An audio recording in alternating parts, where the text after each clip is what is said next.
నమస్తే, నేను మీ కుప్ప పద్మిని. ఇన్నాళ్ళు మీ సపోర్ట్ ని నాకు అందిస్తూ, మీ ప్రేమని నాకు అందిస్తున్న ప్రతి ఒక్కరికి కృతజ్ఞతలు. ఇప్పుడు చూడబోతున్న ఈ వీడియో కూడా ఖచ్చితంగా మీకు ఉపయోగపడుతుంది. లైక్, షేర్ అండ్ సబ్స్క్రైబ్ చేసి మీ ఇష్టాన్ని అలాగే మీ సపోర్ట్ ని నాకు అందించండి. అలాగే ఈ వీడియో పట్ల మీ అభిప్రాయాన్ని కమెంట్ సెక్షన్ లో కమెంట్ చేసి నాకు తెలియజేయండి. నమస్తే. జీవితంలో రకరకాల సమస్యలతో బాధపడుతున్నారా? ముఖ్యంగా ఆర్థిక సమస్యలతో సతమతమవుతున్నారా? ఎన్నో పరిహారాలు చేసి అలసిపోయారా? మంచి మార్గం దొరకాలని కోరుకుంటున్నారా? అయితే రండి, విశ్వాన్ని ఎలా అడగాలో తెలుసుకుందాం. లా ఆఫ్ అట్రాక్షన్ క్లాసెస్ మీకోసం మన ఛానల్లో. వివరాల కొరకు సంప్రదించండి. నమస్తే, వెల్కమ్ టు అవర్ ఛానల్. నేను పద్మిని. ప్రస్తుతంతో పాటు ప్రముఖ ఆధ్యాత్మికవేత్త, ప్రముఖ న్యూమరాలజిస్ట్ లక్ష్మీ నరసింహస్వామి ఉపాసకురాలు శ్రీమతి స్రవంతి గారు మనతో పాటు ఉన్నారు. మాట్లాడదాం. నమస్తే అక్క. నమస్తే పద్మిని. రోడ్ల మీద సర్వసాధారణంగా అమావాస్య వచ్చిందంటే ఒక జాతర నడుస్తుంటది. మర్నాడు అమావాస్య వెళ్ళిన పాడ్యమి రోజు చూస్తే, పొద్దున్నే చూస్తే ఇంచుమించు మూడు రోడ్స్ ఉన్నవి, రూట్స్ ఉన్నవి కనుక రోడ్స్ దాన్ని ఏమంటారు? చౌరస్తా అంటారు. నాలుగు ఉంటాయి. మూడు కూడా ఉంటాయి. అవి ఇంకా డేంజరస్. 3 గాని 4 గాని చౌరస్తాల్లో డెఫినెట్ గా గుడ్డో, నిమ్మకాయో, ఎర్ర నీళ్ళు, సంథింగ్ అది అదర్ ఖచ్చితంగా ఉంటుంది. ఈ దాటే విషయంలో కొంతమంది అసలు కేర్ చేయరు. కొంతమంది అయితే ఈ ఏంటది నాస్తికులు ఉంటారు కదా, ఆ నిమ్మకాయని తీసుకుని కోసేసుకుని నిమ్మకాయ నీళ్ళు వేసుకుని తాగుతారు. ఏమిటి మరి వాళ్ళకెందుకు ఏం అవ్వదు, దాటిని మాకెందుకు ఇలా అవుతుంది అని అడిగే ప్రశ్నలు కొన్ని వస్తుంటాయి. అసలు ఇంతకీ ఈ దాటే ఏదైతే ఉందో అది ఓన్లీ కాల్తో డైరెక్ట్ గా దాటినప్పుడు ఇంపాక్ట్ చూపిస్తుందా? కారులో వెళ్ళినప్పుడు కూడా ఆబ్వియస్ గా దాటుతుంది. కారు తొక్కిచ్చినప్పుడు కూడా ఇంపాక్ట్ చూపిస్తుందా? బండి తొక్కిచ్చినా ఇంపాక్ట్ చూపిస్తుందా? చూసిన ఇంపాక్ట్ చూపిస్తుందా? ఇట్లా 1,00,000 ప్రశ్నలు ఈ బుర్రలో ఉండిపోయినాయక కొంచెం క్లియర్ చేయండి. ఎక్కువగా అయితే దాటితే, తొక్కితే అంటే మన కాలుతో తొక్కినా దాటినా కూడా, దాని మీద నుంచి దాటినా కూడా కాలుతోటే ఎక్కువగా. అంటే నా ఉద్దేశం కార్లలో వెళ్ళటం అది కాదు, ఇంపాక్ట్ చూపిస్తుంది. అయితే అవి తీసే మాత్రం మాత్రం మానుకోవడం అనేది చాలా ఇంపార్టెంట్. మీరు ఎప్పుడైనా గమనించండి, దిష్టి తీసినప్పుడు, ఉప్పుతో తీసినప్పుడు మోరీలో వేయండి, ఆ నీళ్లు కొట్టేసి కాళ్ళు చేతులు కడుక్కొని లోపలికి రండి, కళ్ళు తుడుచుకోండి అని చెప్తారు మన వాళ్ళు. అవునా కదా? అలాగే మిరపకాయలతో తీసినప్పుడు కాల్ చేసింది పడేయడము, ఏదైనా కూడా అది సమూలంగా నాశనం అయిపోయేటట్టుగానే, సమూలంగా అది వెళ్ళిపోయేటట్టుగానే నేర్పించారు మనకి. తీసి చౌరస్తాలో పెట్టడము అనేది మరి ఎవరు చేసిందో నాకైతే తెలియదు. కానీ నేను ఒక్క రెమెడీ చెప్తాను, చౌరస్తాలో పెట్టేది లాక్ పెట్టమంటాను. అది కూడా వివాహం కోసం. అది కూడా మీరు చూడండి, దారి మంచికి ఉపయోగించుకోవాలి. ఏవైనా దారి చౌరస్తా రెమెడీస్ అన్ని కూడా ఏ దారి నుంచి, ఎటువైపు నుంచి సంబంధం వస్తుందో, ఎటు నుంచి ఆటంకం ఉందో, నలుదిక్కుల్లో ఏ దిక్కుకు ఆటంకం ఉందో అది లాక్ ఓపెన్ చేస్తే ఎవరైనా కూడా, ఆ పెట్టిన వాళ్ళు మ్యారేజ్ కోసం అయితే పెడతారు కదా, లాక్ ఓపెన్ చేస్తే వాళ్ళు మ్యారేజ్ అవుతుంది. ఎప్పుడు పెట్టాలి లాక్ ని? ఎప్పుడైనా పెట్టుకోవచ్చు. శుక్రవారం నాడు, గురువారం నాడు పెడితే మంచిది. ఓకే, గురువు అనుగ్రహం ఉండాలి కదా కళ్యాణం అవ్వాలన్నా, శుక్రుడు అనుగ్రహం కూడా ఉండాలి కాబట్టి గురు శుక్రవారాలు చేసుకోవచ్చు. అలా మంచిగా చెయ్యాలి. ఇట్లా చెడుకి మాత్రం ఉపయోగించుకోకూడదు. ఎందుకంటే నేను మా చిన్నది ఇలానే దాటింది. నేను సాధారణంగా మనకి ఒక సైన్స్ జీవితం అనేది ఉంది కదా, ఫిజిక్స్ ఇస్ నథింగ్ బట్ ఆధ్యాత్మికతకి చాలా దగ్గరగా ఉంటుందని నమ్మినా కూడా అలా ఎలా వస్తుంది, అలా ఎలా ఏమవుతుందిలే, ఏం కాదు, అలాంటివి ఏం లేవు అని అనుకున్నా. సరే, దాటకుండా దూరం నుంచి వెళ్ళిపోతే అయిపోతుంది అనేది కూడా ఉండేది మైండ్ లో. కానీ ఇలాంటివి ఉంటాయి అని చెప్పి స్టాంప్ వేసి చూపించడానికేమో మా చిన్నది దాటింది. ఇప్పుడు 2015లో 4 సంవత్సరాల పిల్లేమో అంతే. అయితే అదేం చేసింది, ఎప్పుడు కూడా చెమట్లు పట్టేసేవి, ఉన్నట్టుండి పిల్ల చల్లగా అయిపోయి డల్గా అయిపోయి కూర్చునేది. ఏమ్మా ఎందుకు అలా ఉన్నావు అని అంటే, ఏం లేదు అనేది, లేదంటే నేను ఆడుకుంటున్నాను అందుకే అలసిపోయాను అని చెప్పేది. ఏదో చాలా వేగగా సమాధానాలు చెప్పేది. అసలు ఎందుకు, ఏమవుతుంది, నీకేమైనా కళ్ళు తిరుగుతున్నాయి ఏంటి అట్లా అంటే ఏం మాట్లాడేది కాదన్నమాట. ఆ తర్వాత ఒక రోజు ఎప్పుడో నేను, ఇది అమ్మాయి ఏదైనా దాటిందేమో అని నాకు డౌట్ గా ఉంది అని చెప్పి ఒకళ్ళు చెప్తే, తర్వాత నేను మామూలుగా అడిగితే కూడా చెప్పేది కాదు. ఒక 2 నెలలు చాలా ఇబ్బంది పడ్డాను నేను దాంతో. తర్వాత అంది, అక్కడ చెత్త దగ్గర చెప్పు, పువ్వులు, ఇట్లా నిమ్మకాయలు పెట్టి ఉన్నానమ్మా, ఆ చెప్పుని తొక్కాను నేను. ఒకటే చెప్పు ఉంది, మళ్ళీ రెండు లేవు. ఒకటే చెప్పు ఉంది, నేను అది తొక్కాను, నాకు అప్పటి నుంచి ఇది స్టార్ట్ అయింది అని చెప్పింది. చిన్నపిల్ల చెప్పగలిగింది కాబట్టి మనం దానికి రెమెడీ చేసుకున్నాము. తర్వాత నుంచి ఏ ప్రాబ్లం లేదు ఇంకా. కాబట్టి తప్పకుండా ఇవి తొక్కితే మాత్రం ఇంపాక్ట్ ఉంటుంది అనేది నాకు అర్థమైంది. తొక్కకూడదు. అలాగే మా మామయ్యకి కూడా ఇలానే చౌరస్తా ఉంటుంది ఇంటి దగ్గర, అలానే దాటున్నాడు. కోవిడ్ అప్పుడైతే చాలా చూసాను నేను. 2021 లో వచ్చింది చూడు కోవిడ్, సెకండ్ వేవ్.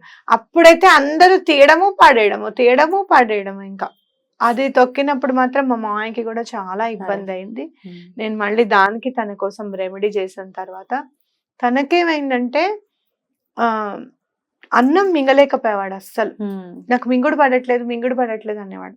డాక్టర్ చూపిస్తే ఏమీ ప్రాబ్లం లేదు, అస్సలు ఏ ప్రాబ్లము లేదు.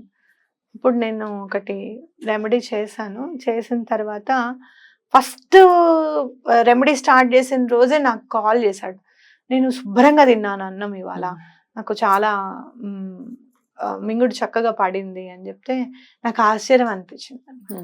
అట్లా ఎటువంటి పరిస్థితుల్లో బయట పడేయకూడదు. ముందు పడేసే వాళ్ళకి చెప్తున్నా, అస్సలు చేయకూడదు. అసలు అది మారో కూడా మనం ఎక్స్పెక్ట్ చేయలేము, బట్ చెప్పటం మీ బాధ్యత కాబట్టి మీరు చెప్తున్నారు. రైట్ అక్క. అయితే ఇప్పుడు పడేశారు ఆల్రెడీ, ఏ తెల్లవారో అయ్యింది చక్కగా, ఎన్నో కార్లు వెళ్ళిపోయి దాని మీద నుంచి ఎవరో తొక్కారో తొక్కలేదు తెలియదు. అయినప్పటికీ ఒకవేళ ఎవరైనా దాటితే దాని ఇంపాక్ట్ ఉంటుందా? కానీ ఒక్కటి మాత్రం వాస్తవంగా చెప్తున్నాను పద్మిని, ఎవరిదైతే ఇంటెన్షన్ అనేది తొక్కాలి అని చెప్పి పెడితే ఎవరో ఒకటి తొక్కకుండా మాత్రం ఉండరు, అది తొక్కుతారు. మన ఇంటెన్షన్ చాలా వర్క్ అవుతుంది పద్మిని. అదే కదా మనం చెప్పేది, మేనిఫెస్టేషన్ లో కానివ్వు, ఆలోచనలలో కానివ్వు, మనం ఏ పని అయితే చెయ్యాలి అని అనుకుంటామో, అందుకే సినిమాల్లో చూపిస్తారు చూడు, తిరుగుతుంది వెనక్కి తిరిగి చూస్తుంది, స్లో మోషన్ లో చూస్తుంది మళ్ళీ. ఇది కూడా స్లో మోషన్ లో రాదు, ఇది ఫాస్ట్ మోషన్ లో వచ్చేస్తుంది నెగటివిటీ. అంటే మన ఇంటెన్షన్స్ ని పాస్ చేయడం అన్నమాట. మీరు చూస్తే ఇవన్నీ ఫోన్ ఎవరికైనా చెయ్యాలి అనుకుంటే అప్పుడే వాళ్ళు చేయడము, అరే మీ గురించి అనుకుంటున్నాను, మీరే కాల్ చేశారు, మీకే చేద్దామని ఫోన్ తీసాను అంటాను చేసావా. ఆ ఇంటెన్షన్స్ ని పాస్ చేయడం అనమాట. మన పాజిటివ్ అన్న నెగిటివ్ అనేది మనం ఆలోచించాలి.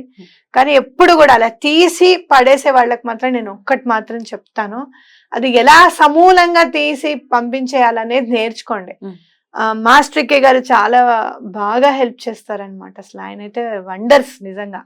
ఆయన ఒక్కొక్కసారి అనిపిస్తుంది, అలా ఎవరైనా ఒక గురువు దగ్గర అట్లా ఎప్పటికీ ఉండిపోయేటప్పుడు అప్పుడు పుట్టినా బాగుండేది కదా మనం అని అనిపిస్తుంది మనకు. అలాంటి వాళ్ళది చదువుతూ ఉంటే గనక, పాకల్పాటి గురువు గారు ఒకరు, మాస్టర్ కే గారు అయితే మాత్రం ఎంత మందిని ఉద్ధరించారో. అట్లా ఒక ఆవిడ పాపం చాలా బాధపడుతూ ఉంటుంది అనమాట. వైఫ్, హస్బెండ్ వచ్చి అంటే చాలా చోట్లకి తీసుకెళ్ళానండి, నాకు చాలా బాధగా ఉంది అని బాధపడుతూ ఉంటారు. అప్పుడు ఈసారి మేము తీసుకొని రండి అంటే ఆవిడ సగం దూరం వచ్చిన తర్వాత చెట్ల దగ్గర, నేను రాను, ఎందుకంటే మాస్టర్ గారి దగ్గర కదా వెళ్ళేది, ఆవిడకి గ్రహం ఉంది కదా, నేను రానంటే రాను అని చెప్పి మొండికేసి ఆ చెట్టు దగ్గర కూర్చుండిపోతారు అనమాట.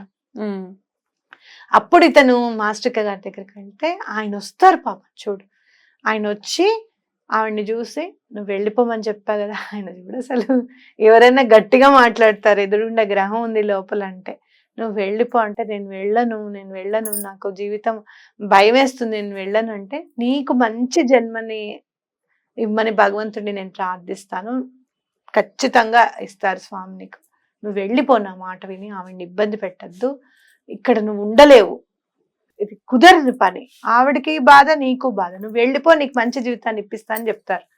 ఆ వెళ్ళిపోతుంది ఆ గ్రహం, ఆవిడ నార్మల్ అయిపోతుంది, మళ్ళీ ఇంట్లో పని చేసుకుంటుంటుందంట. ఆ నెక్స్ట్ డే ఆయన పూజ చేసుకుంటుంటే 2-3 days అయిన తర్వాత ఒక అతను వచ్చి, క్రితం నెల మీరు మేము పిల్లలు పుట్టట్లేదని చెప్పి మేము వచ్చాం మీ దగ్గరికి, మా ఆవిడ కన్సీవ్ అయింది అని చెప్తే, ఆ పక్కనున్న వాళ్ళు ఆ అబ్బాయి వెళ్ళిపోయిన తర్వాత అడుగుతారు, వాళ్ళేనా పుట్టింది? అవును అని చెప్తారు. అంటే మంచి జన్మని ఇప్పించారు భగవంతుడిని అడిగి అనమాట. అట్లా ఏమైనా చేయగలిగితే చెయ్యాలి, కానీ సగం దారిలో వదిలేసి, చౌరస్తా మీద వదిలేసి ఇంకోళ్ళ మీదకి వెళ్ళిపోయి ఇష్టం అని చెప్పడం అనేది మాత్రం పొరపాటు. అంతవరకు నేర్చుకున్నాం కదా, ఇంకొంచెం ముందుకెళ్ళి దాన్ని ఎలా సమూలంగా చేయాలి అనేది మాత్రం ఖచ్చితంగా నేర్చుకోవాలనేది మరి ఒకవేళ నా ఉద్దేశం. తెలియకుండా ఇలా దాటేస్తే ఏంటి దానికి ఇంకొక ఆప్షన్? తెలియకుండా దాటేస్తే ఉప్పుని ఆశ్రయించాలి మనం. ఎలాంటి నెగటివ్ ఎనర్జీనైనా తీసేస్తుంది కాబట్టి అసలు సాధారణంగా మీరు ఎక్కడైనా అమావాస్య రోజు మీరు బయటికి వెళ్ళేసి వస్తే గనక ఖచ్చితంగా నెక్స్ట్ డే నీళ్ళల్లో ఉప్పు వేసుకొని స్నానం చేయడం అనేది చాలా ఇంపార్టెంట్. Right. అలానే మీరు ఏమైనా తొక్కారని గనక డౌట్ ఉంటే గనక వెంటనే ఉప్పుతో స్నానం చేసేసి వెంటనే ఆంజనేయ స్వామి దగ్గరికి వెళ్ళడం, దండం పెట్టుకోవడం. ఆయన నేను ఇలా తొక్కాను, 5 మంగళవారాలు 5 శనివారాలు వస్తాను, నన్ను రక్షించు అని చెప్పడం. Yeah. వెంటనే హనుమాన్ బడవాన్ల స్తోత్రం గాని హనుమాన్ చాలీసా గాని చదువుకోవడం. ఆయన చాలా పవర్ఫుల్ కదా Right. అసలు. Right. అయితే ఇట్లాంటి విషయాల్లో ఖచ్చితంగా అంటే రోడ్లకి సంబంధించి లేకపోతే ఈ చెత్తకి సంబంధించి ఇట్లాంటి దిష్టులకు సంబంధించి ఒకవేళ మాట్లాడితే ఖచ్చితంగా 2 చేతులు ఎత్తి దండం పెట్టాలి ఫ్రంట్ లైన్ వారియర్స్ అయినటువంటి ఈ రోడ్లు ఊడ్చే వాళ్ళకి. ఖచ్చితంగా పాపం భయం వాళ్ళకు ఉందా భయం లేదా అనేది కూడా పక్కన పెట్టేసి డెఫినెట్ గా దాన్ని వాళ్ళు ఊడుస్తారు, దాన్ని కళ్ళారా చూస్తారు కదక్క. అవును. వాళ్ళకి ఏమైనా అలా ఊడ్చే వాళ్ళకి ఏమైనా ఇంపాక్ట్ ఉంటుందా? వాళ్ళ కోసం కూడా ఏదైనా చెప్పండి అక్క. మీరు ఎవరినైనా కానీ ఊడ్చే వాళ్ళని ఎవరినైనా చూడండి, సమ్ సార్ట్ ఆఫ్ డివినిటీ అనేది వాళ్ళ కళ్ళలో కనపడుతుంది. వాళ్ళని ఏం అనలేము మనం. అనకూడదు కూడా కదా, అనకూడదు. ఎప్పుడైనా వాళ్ళు చాయ్కో దేనికి అడుగుతూ దానికి కూడా విసుక్కుంటుంటారు. విసుక్కుంటారు. మీకు జీతాలు ఇవ్వట్లేదా గవర్నమెంట్? ఇంకోటి 10 రూపాయలు కాదు, ఇంకోటి 10 రూపాయలు. మీ పేస్ట్ లో ఉప్పులేదా? మీకు ఇవ్వట్లేదా? మీకు దాని ఏమంటారు పెన్షన్ రాదా? మాకంటే ఎక్కువ సంపాదిస్తారు మీరు, అన్ని మాట్లాడతారు. కాకపోతే నాకు అనిపిస్తుంది భగవంతుడు కొంతమందిని కొన్ని పనులకి వినియోగించాడు. మనం ఏదైతే చేయలేమో వాటిని చెయ్యడానికి భగవంతుడు ఎటువంటి పరిస్థితుల్లోనూ ఇది వీళ్ళు చేయగలుగుతారు అనేది నియమించాడు అనేది నా గట్టి భావన. అలాంటి రక్షణ వాళ్ళకి తప్పకుండా లభిస్తుంది అనేది కూడా నా భావన.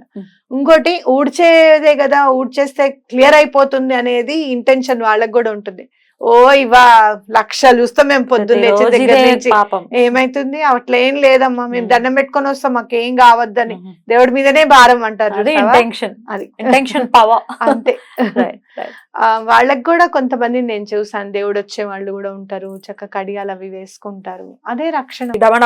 వాయించేసి పొద్దున్న లేచి ఆ చెత్తను చూసి ఆనందించడం. అవును, అద్భుతం. మనం ఎనీవేస్ చాలా బ్యూటిఫుల్ గా ఎక్స్ప్లెయిన్ చేశారు అక్క. డెఫినెట్ గా ఇది దాటేస్తున్నాము, ఇబ్బంది పడుతున్నాం, భయపడుతున్నాం అనే వాళ్ళకి డెఫినెట్ గా ఇది యూజ్ అవుతుంది. Thank you so very much అక్క. నమస్తే.